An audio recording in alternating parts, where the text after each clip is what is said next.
Oke, lanjut guys. Di sini, ayo kau mesti membantu menyisir rambut kami, kata si saudara tirinya ini. Perintah salah satu saudara tiri itu pada Cinderella. Cinderella berusaha sebaik-baiknya agar mereka nampak cantik, namun percuma saja. Dia selalu nampak jelek. Ya. And then, ini not yet ya. Wait. Ketika malam pesta tiba, Cinderella menjadi amat sibuk sekali membantu kedua saudara tirinya itu mengenakan pakaian pesta. Sampai akhirnya keduanya melihat ke cermin sekali lagi dan berangkat. Oh, betapa aku juga ingin pergi ke sana, kata Cinderella sendirian. Tiba-tiba terdengar suara seseorang dari belakang. Kau bisa pergi ke sana, anakku. This one is Pervy. Ya, Pervy. Wait. Oke, lanjut teman-teman. Cinderella berbalik dengan cepat. Di depannya berdiri seorang bidadari cantik dengan sebuah tiara di atas kepalanya dan sebatang tongkat sakti di tangannya. Aku adalah bidadari, ujarnya. Aku akan membantumu agar kau bisa pergi ke pesta sang pangeran. Sekarang larilah ke kebun dan ambilkan untukku sebuah labu yang besar. Cinderella lari dengan gembira ke kebun untuk mengerjakan apa yang diminta oleh sang bidadari. Cinderella memetik. Are you sleepy? Do you not sleep? You can lay down. Amel jangan. Oh iya, Amel is so sleepy guys, karena dengar ceritaku. Oke. Cinderella memetik sebuah labu yang terbaik dan terbesar, lalu membawanya ke hadapan sang bidadari. Sang bidadari mengayunkan tongkat saktinya di atas labu itu. Dalam sekejap mata, buah itu berubah menjadi sebuah kereta, guys, berwarna merah yang amat indah dengan perhiasan emas di sekelilingnya. Oke. Bidadari yang baik itu menggunakan tongkat merubah pakaian jelek Cinderella menjadi gaun yang sangat indah dan gemerlapan. Beautiful dress, guys. Tentu saja Cinderella menjadi amat sangat cantik. Nah, sekarang pergilah ke pesta, ujar sang bidadari. Namun, ingatlah bahwa kekuatan sihir ini akan habis tepat pada tengah malam. Jika pada saat itu kau masih belum pulang ke rumah, maka kau akan kehilangan kereta serta pengawal-pengawalmu dan kau akan berpakaian biasa kembali. Said the Pervy, kata si bidadari. Oke, lanjut guys. Rombongan Cinderella berangkat dengan kereta yang megah.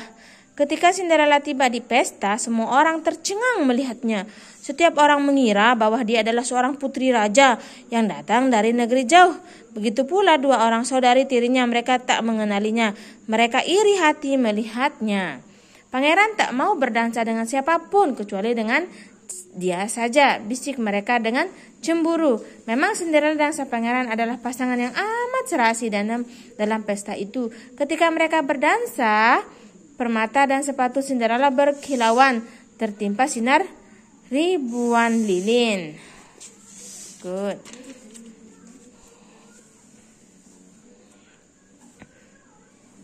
Oke, lanjut guys. Putri, kau sangat cantik sekali. Penampilanmu tiada duanya di pesta ini, tanya pangeran dengan sejuta rasa kagum dan terpesona. Cinderella menjadi amat bahagia sekali. Dia lupa bahwa waktu jam terakhir telah tiba. Bila tengah malam telah lewat, Cinderella akan berubah menjadi biasa kembali.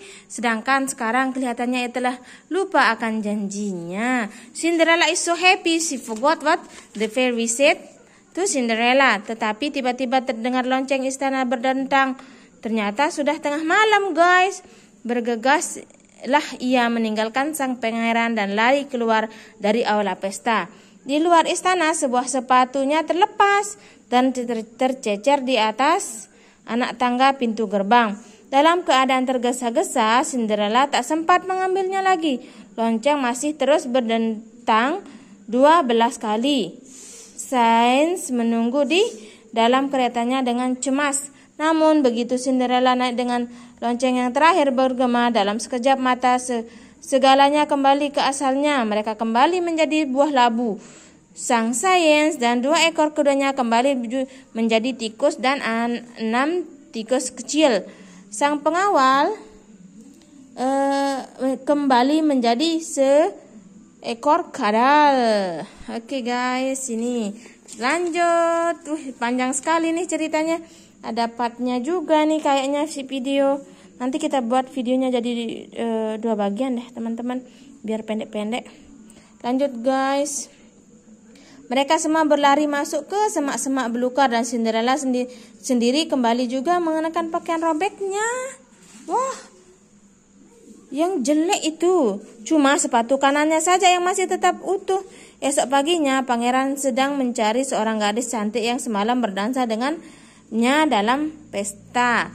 Sang pangeran telah menemukan sebuah sepatunya dan ia akan mengunjungi setiap rumah dalam kerajaan ini untuk mencari gadis yang bisa memakai sepatu itu. Siapa yang cocok kakinya akan jadi mempelainya. Sang pangeran mengunjungi setiap rumah dan akhirnya ia tiba di rumah Cinderella. Si ibu tirinya memaksa Cinderella masuk ke dalam kamar dan menguncinya. 2 saudari tirinya Cinderella bergegas menyambut sang pangeran. Oke, lanjut guys. Ternyata panjang nih.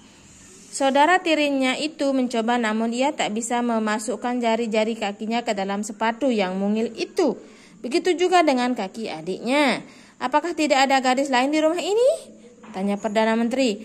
Karena kaki kedua anaknya tak berhasil memasukkan kaki ke dalam sepatunya, terpaksa si ibu tiri membuka pintu kamar dan menyuruh Cinderella keluar. Kini giliran Cinderella yang mau masukkan kakinya ke dalam sepatu itu. Sesaat semua orang tercengang, mereka juga lebih kaget ketika Cinderella mengeluarkan sepatu gelas yang lain dalam sakunya dan menekannya ke dalam kakinya.